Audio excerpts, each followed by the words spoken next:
Vamos iniciar nossa leitura em nome do Pai, do Filho e do Espírito Santo. Amém. Meu Senhor e meu Deus, creio firmemente que estás aqui, que me vês, que me ouves. Adoro-te com profunda reverência. Peço-te perdão dos meus pecados e a graça para fazer com fruto este tempo de oração. Minha Mãe Imaculada, São José, meu protetor, anjo da minha guarda, intercedei por mim. Envia teu Espírito Santo para que eu compreenda e acolha tua santa palavra, que eu te conheça e te faça conhecer, te ame e te faça amar, te sirva e te faça servir, te louve e faça louvar por todas as criaturas. Faze, ó Pai, que pela leitura da palavra os pecadores se convertam, os justos perseverem na graça e todos consigamos a vida eterna. Amém. Primeiro livro dos Macabeus. Do capítulo 7, versículo 1 ao capítulo 8, versículo 32. Demétrio I Sóter.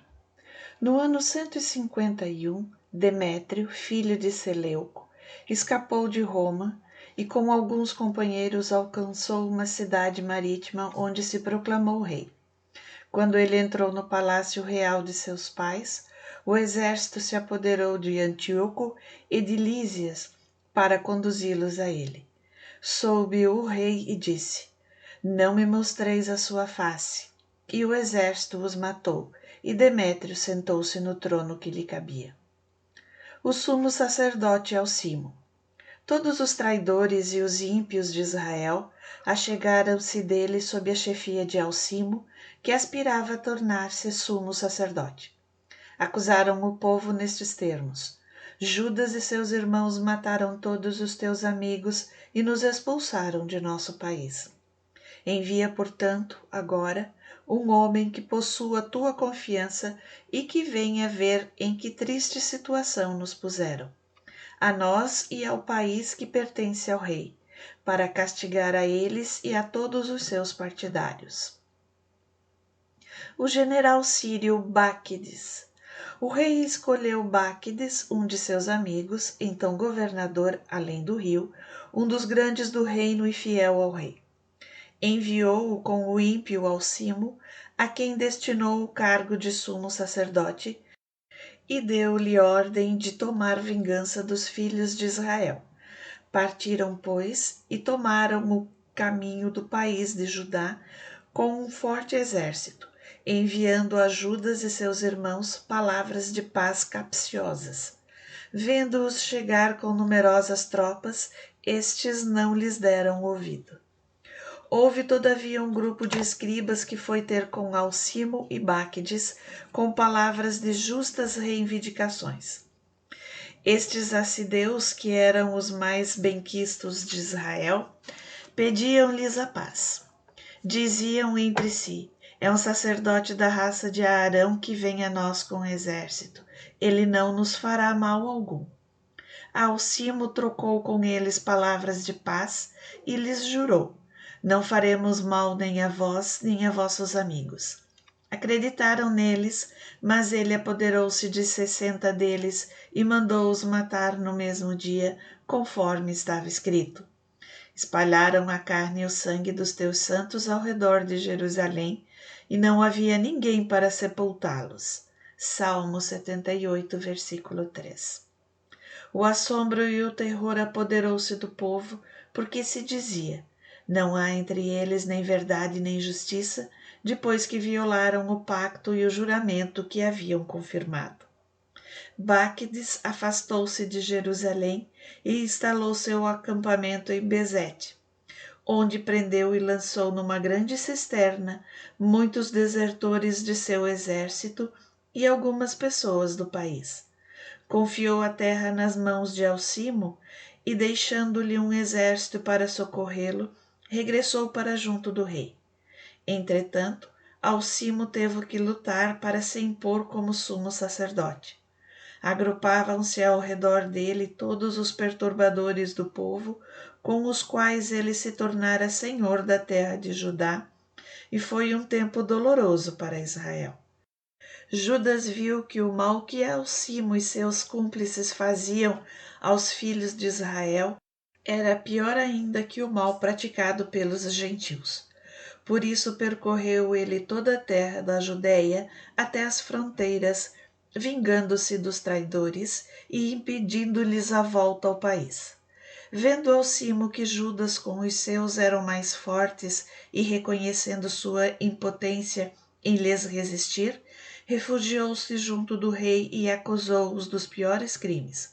O rei enviou Nicanor, general eminente, que detestava e odiava Israel, com a ordem de exterminar esse povo. O general sírio Nicanor. Nicanor partiu para Jerusalém com um numeroso exército e mandou levar a Judas e a seus irmãos falsas palavras de paz. Que não haja guerra entre vós e mim. Chegarei somente com um punhado de homens para te ver como amigo.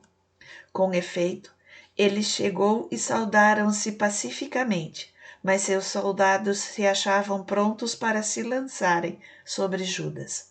Todavia, Judas estava a par dos desígnios pérfidos de Nicanor e afastou-se dele, recusando vê-lo de novo.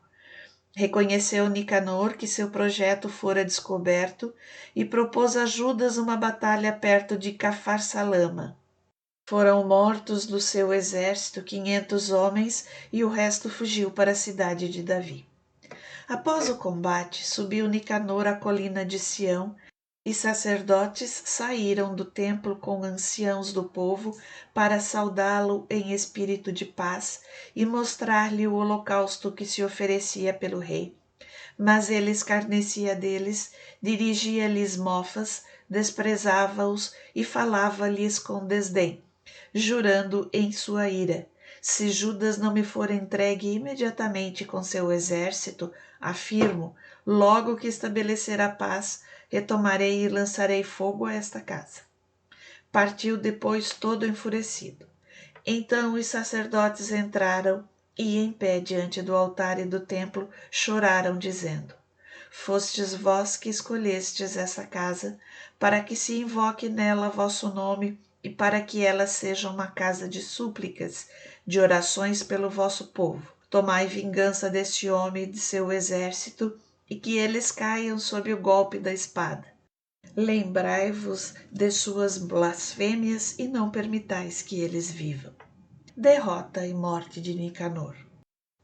Saiu Nicanor de Jerusalém e acampou em Betoron, onde um exército sírio se lhe ajuntou. Judas acampou em Adasa com 3.000 homens e começou a rezar nestes termos: quando os soldados enviados pelo rei da Assíria vos blasfemaram, apareceu vosso anjo e matou 185.000 homens dentre eles. Do mesmo modo, exterminai hoje este exército aos nossos olhos, para que os outros saibam que Nicanor insultou o vosso templo, e julgai-o segundo sua perfídia. Chocaram-se os exércitos no dia 13 do mês de Adar. O de Nicanor foi vencido e ele foi o primeiro a tombar na luta. Assim que as tropas de Nicanor viram que ele fora morto, largaram as armas e fugiram. Os judeus perseguiram-nos todo o dia desde Adasa até Gazara e fizeram soar as trombetas dos sinais. E saíram então os habitantes de todas as aldeias da Judéia e dos arredores para cercar os fugitivos. Estes voltaram de encontro a eles e caíram todos sob a espada, e não sobrou nem mesmo um dentre eles. Os judeus apoderaram-se de seus despojos e haveres. Cortaram a cabeça de Nicanor e a mão direita que ele orgulhosamente estendera e suspenderam-nas à vista de Jerusalém.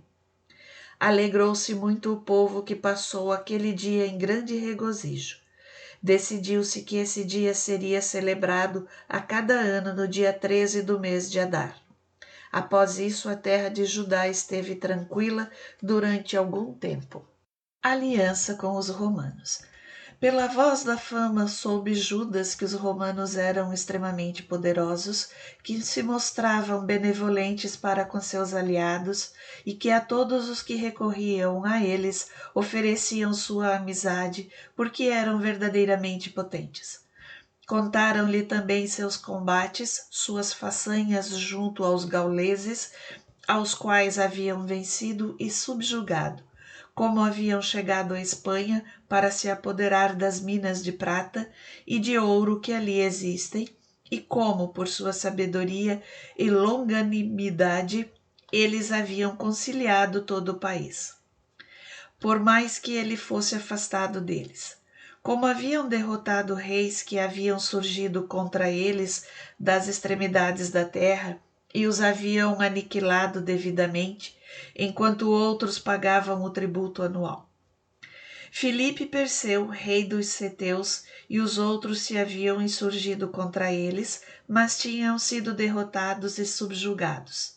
Antíoco, o Grande, rei da Ásia, lhes tinha movido guerra com 120 elefantes, cavalaria, carros e um numeroso exército, mas havia sido aniquilado por eles. Eles o haviam tomado vivo e haviam imposto a ele e aos seus sucessores um grande tributo, a entrega de reféns e a cessão de um território, arrebatando-lhe a Índia, a Média, a Lídia e suas melhores regiões que eles deram ao rei Eumenes.